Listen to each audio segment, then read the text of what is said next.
নমস্কার, গল্পবাবুর পাঠশালায় আপনাদেরকে স্বাগত জানাই। আপনারা বিগত গল্পগুলিতে আমাদেরকে অনেক ভালোবাসা দিয়েছেন। আমরা সত্যিই আপ্লুত। আপনি যদি আমাদের চ্যানেলের গল্পটি প্রথমবার শুনে থাকেন তাহলে অনুরোধ করব আমাদের চ্যানেলটিকে অবশ্যই সাবস্ক্রাইব করে বেল বাটনটি প্রেস করে দিন। পরবর্তী গল্প আপলোড হওয়ার সাথে সাথেই আপনার কাছে যেন নোটিফিকেশন পৌঁছে যেতে পারে। চলুন তাহলে সময় নষ্ট না করে শুরু করা যাক আজকের পর্বটি। আজকে আমরা শুনব সৌমেন সেনের কলমে অভিশাপ ও আশীর্বাদের দ্বিতীয় পর্ব। শুরু করছি আমাদের আজকের নিবেদন সৌমেন সেনের কলমে অভিশাপ ও আশীর্বাদ। গল্প পাঠে বাপি।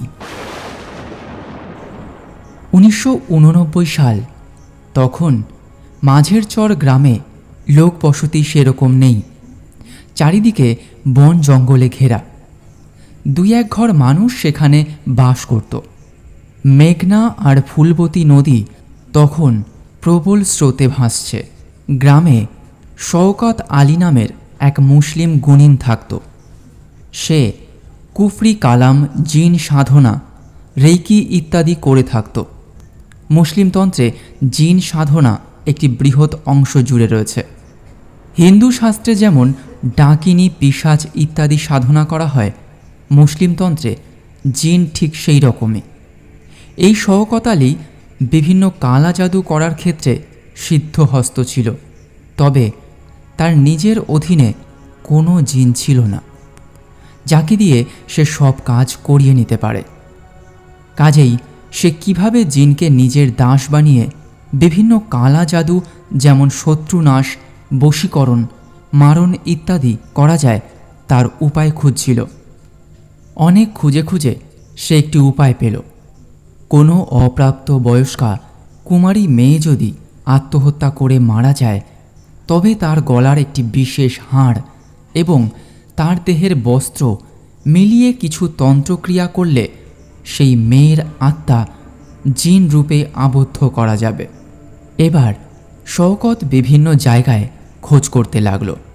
কোথাও যদি এরকম লাশের সন্ধান পাওয়া যায়, তবে তাকে বেশি দিন অপেক্ষা করতে হলো না। সেই বছরই বর্ষার এক সন্ধেয় সে খবর পেল পাশের গ্রামে এক কৃষকের 17 বছর বয়সী মেয়ে বাড়িতে ঝগড়া করে গলায় দড়ি দিয়ে মরেছে। এই খবর পাওয়া মাত্রই শওকত ছুটল সেই চাষির বাড়িতে। তারা হিন্দু, কাজেই লাশ দাহ করবে, কিন্তু তাহলে শওকতের সব কাজ মাটি হয়ে যাবে। সে ওই বাড়িতে গিয়ে দেখল লাশ শ্মশানে নিয়ে যাওয়ার জন্য সবাই তৈরি হচ্ছে, কিন্তু সেই সময় অঝোর ধারায় বৃষ্টি নামল। বাংলাদেশে বর্ষার বৃষ্টি একবার শুরু হলে সহজে থামে না। এক্ষেত্রেও তাই হলো। এক টানা বৃষ্টি, একভাবে একদিন বৃষ্টি চলল। ঘরের দাওয়ায় জল উঠল। সবাই মিলে লাশ নিয়ে চলল কয়াল নদীর ধারে শ্মশানে। সেখানে গিয়েও এক বিপত্তি। বৃষ্টি তখনও অবিরাম হয়েই চলেছে। কাজেই চিতায় লাশ তুলেও আগুন জ্বালানো গেল না। অনেক অপেক্ষা করার পর শ্মশান যাত্রী সকলে ঠিক করল এবার লাশটি মাটি চাপা দেওয়া ছাড়া আর কোনো উপায় নেই। শওকত এই সুযোগটাই খুঁজছিল। সবাই লাশ মাটি চাপা দিয়ে চলে যাওয়ার পর সে ভালো করে জায়গাটি দেখে গেল। সেই দিন রাত্রিবেলা যখন সারা গ্রাম নিস্তব্ধ, ক্রমাগত বৃষ্টি হচ্ছে, একটা পশু পাখি পর্যন্ত দেখা যাচ্ছে না, শওকত নিজের বাড়ি থেকে একটি শাবল নিয়ে বেরিয়ে পড়ল। সূরা আল জিন পড়তে পড়তে সে চলল শ্মশানের দিকে। শ্মশানে গিয়ে আগে থেকে চিহ্নিত করা জায়গাটায় মাটি খোঁড়া শুরু করল।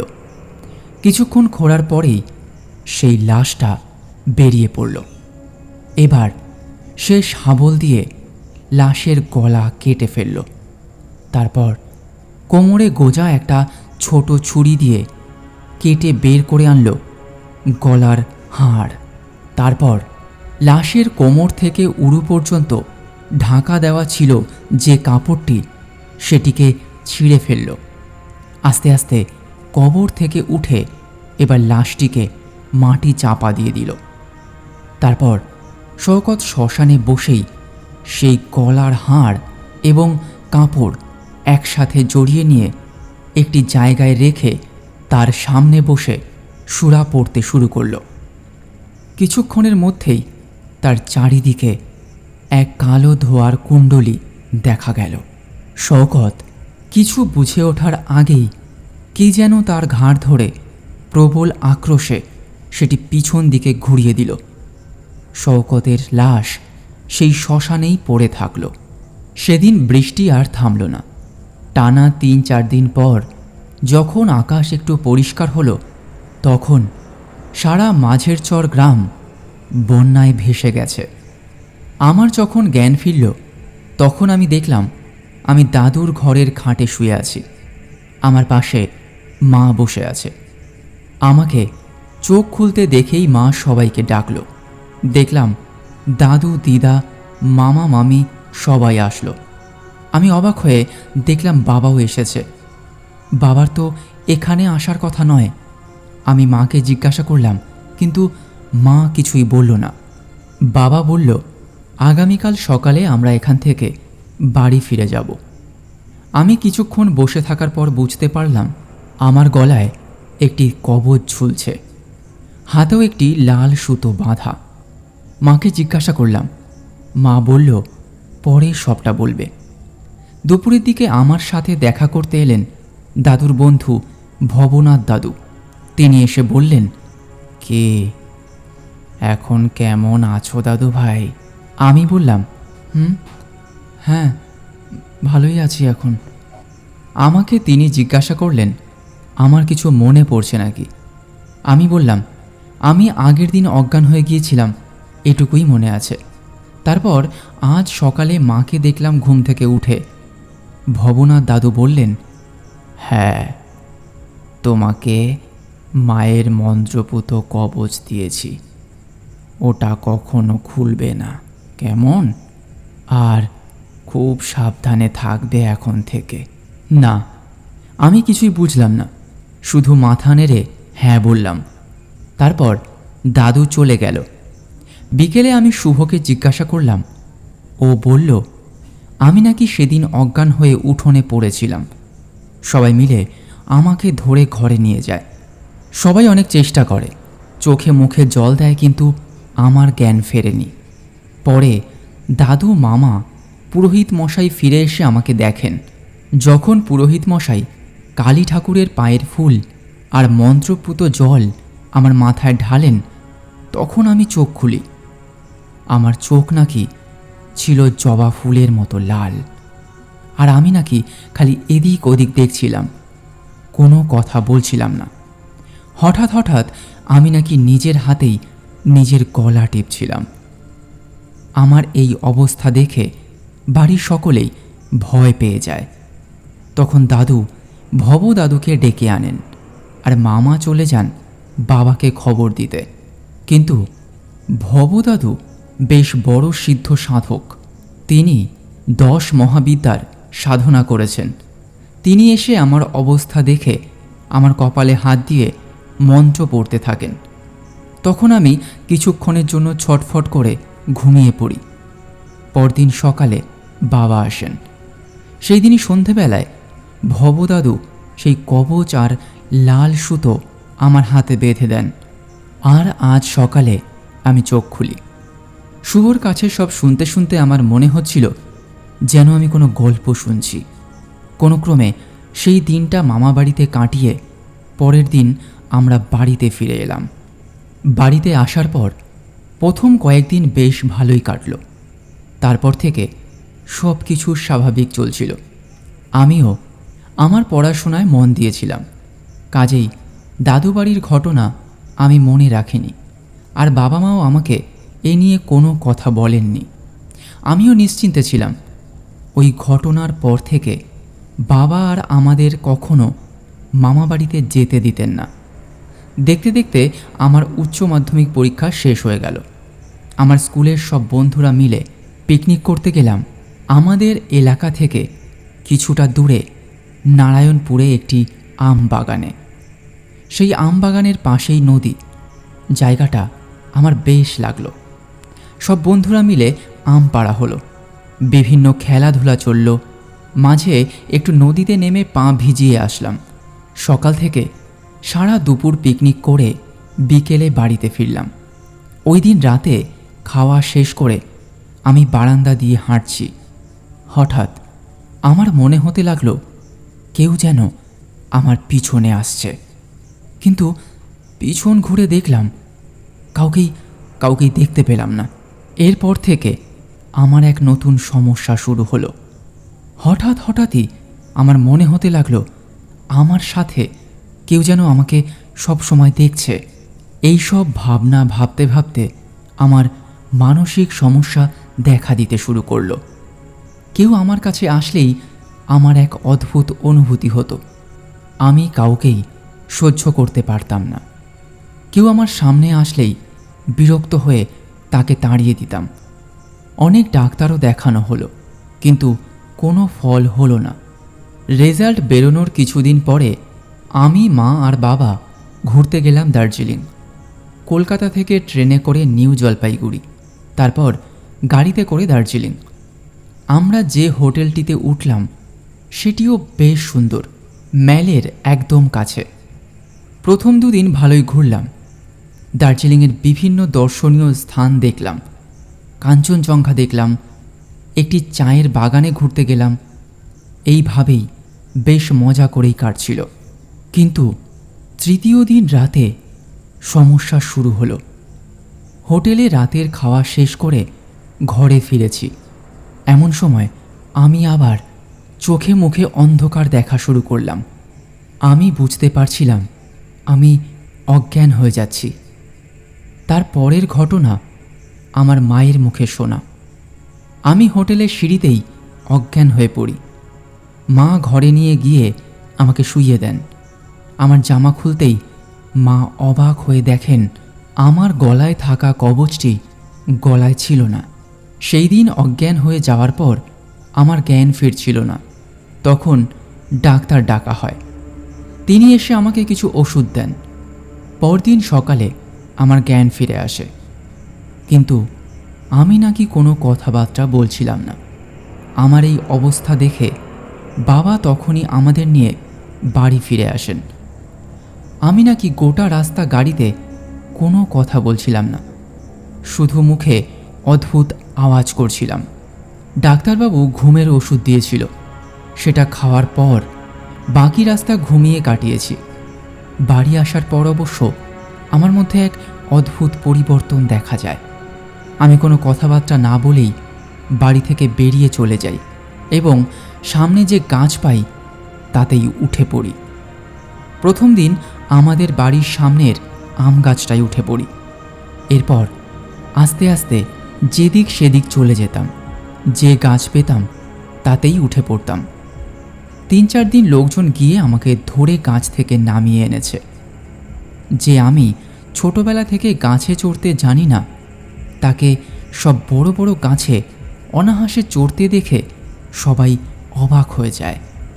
তারপর থেকে বাড়ির সদর দরজা সব সময় বন্ধ রাখা হতো। আমি নাকি বাড়িতে ভাত খাওয়া ছেড়ে দিয়েছি, শুধুমাত্র মাছ আর মাংস ছাড়া অন্য কিছুই খেতে চাইতাম না। এই সময় আমাকে অনেক ডাক্তার দেখানো হয়, কিন্তু কোনো ফল হয়নি। ধীরে ধীরে আমার শরীর ক্রমশ খারাপ হতে থাকে। একটা অদ্ভুত ব্যাপার ছিল, আমি জল দেখলে খুব ভয় পেতাম। পুকুর, নদী, কোনো জলাশয় দেখলেই দৌড়ে পালিয়ে যেতাম অথবা দৌড়ে গিয়ে গাছে উঠে পড়তাম। আমি দীর্ঘদিন স্নান করতে চাইতাম না। অনেকে মিলে ধরে আমাকে স্নান করাতো। আমার এই সব ব্যবহারের ফলে লোকে আমাকে পাগল ভাবতে শুরু করেছে। কাজেই কেউ আর আমাদের বাড়িতে খুব একটা আসতো না। মা বাবা প্রতি সপ্তাহে আমাকে কোনো না কোনো ডাক্তারের কাছে নিয়ে যেত, কিন্তু কোনো ফল পেত না। এরপর যা হলো তা আরও ভয়ঙ্কর। ক্রমশ আমাদের বাড়ির চারিদিকে বাদুড় আর ভুতুম প্যাঁচা এসে বাসা করতে লাগলো। কয়েকদিনের মধ্যেই এই সবে বাড়ি ভরে গেল। অনেক তাড়ানোর বিফল চেষ্টা করে সবাই হাল ছাড়ল। এমন অবস্থা ছিল যে ঘরের ভিতরে সবসময় বাদুড় আর প্যাঁচা ঘুরে বেড়াতো। আমি নাকি তাদের যত্ন করে খাওয়াতাম, সারাক্ষণ বাদুড় আর প্যাঁচা দেখে বেড়াতাম। এইভাবে চলতে চলতে একদিন আমি দুটো বাদুড় আর তিনটে প্যাঁচা ধরে তাদের মাথা দেহ থেকে আলাদা করে ফেলি। এই নৃশংস দেখে বাড়ির সবাই ভয় বিস্ময়ে কাঠ হয়ে যায়। আর সেদিনই আমাকে ধরে নিয়ে ঘরের মধ্যে আটকে রাখা হয়। তার কিছুদিন পর রাতের বেলায় বাড়িতে সবাই ঘুমোচ্ছে, আমার ঘরে মা শুয়েছিল। মাঝরাতে মা একটা আওয়াজ শুনে উঠে পড়ে দেখে আবারও সেই একই অবস্থা। আমি নিজেই নিজের গলা টিপে ধরেছি, আমার চোখগুলো রক্তবর্ণ। মা তাড়াতাড়ি বাবাকে ডেকে আনে। কোনো ক্রমে আমার হাত ছাড়ানো হয়। পরে অবশ্য এরকম চেষ্টা আমি আরও বার কয়েক করেছি। শেষে এই ঘটনা যখন নিয়মিত হয়ে গেল, তখন ডাক্তারের পরামর্শে আমার 2 হাত খাটের সাথে বেঁধে রাখা হতো। শুধু মা এসে খাইয়ে দিত, বাকি সময় ওইভাবেই থাকতাম। দেখতে দেখতে পৌষ মাস চলে আসে। অনেক বছর আমরা দাদু বাড়িতে যাইনি, তাই এবছর উনি নিজে আমাদের বাড়িতে আসেন আমাদের নিয়ে যেতে। কিন্তু এসে আমার অবস্থা দেখে তিনি হতবাক হয়ে যান। সেদিনই বাড়ি ফিরে গিয়ে দাদু ভবদাদুর কাছে যান। তিনি সব কিছু ভবদাদুকে খুলে বলতেই তিনি বলেন, আমি জানতাম এই রকম কিছু একটা হওয়ার সম্ভাবনা আছে। আমি ওকে মা চামুণ্ডার রক্ষা কবচ দিয়েছিলাম। কোনো কারণে সেটি ওর দেহ থেকে বিচ্ছিন্ন হয়েছে। সেই রাতে ও কোনো প্রেতকে নিজের সাথে নিয়ে এসেছিল, যে এখন ওকে ছেড়ে যেতে চাইছে না। আর ওই প্রেত খুবই শক্তিশালী, ওকে তাড়ানো অতটা সহজ হবে না। আমি কতদূর কি করতে পারবো জানি না, তবে তুমি ওদের সবাইকে পুজোর দিন উপস্থিত থাকতে বলো। এবছর আমি নিজে পুজোয় বসব, বাকি যা করার দেবী করবেন। উনি ওনার সন্তানকে রক্ষা করবেন। তুমি যাও, পুজোর সব ব্যবস্থা করো। আমার একবার ধ্যানে বসা দরকার। ভালো কথা, দাদু ভাইয়ের জন্ম তারিখ আর সময়টা আমাকে দিয়ে যেও। দেখি যদি কিছু খুঁজে পাই, কাজটা তবে অনেকটা সহজ হবে। ওই প্রেতের হাত থেকে সারা জীবনের মতো ওকে মুক্ত করতে হবে। ভবদাদুর কথা মতো দাদু বাড়ি ফিরে এসে আমাদের খবর পাঠান। মা বাবা এখন আমাকে সুস্থ করার জন্য সব কিছুই করতে রাজি ছিলেন। তাই এইবার পুজোর দিন সকালে আমরা মামা বাড়িতে গিয়ে উপস্থিত হলাম।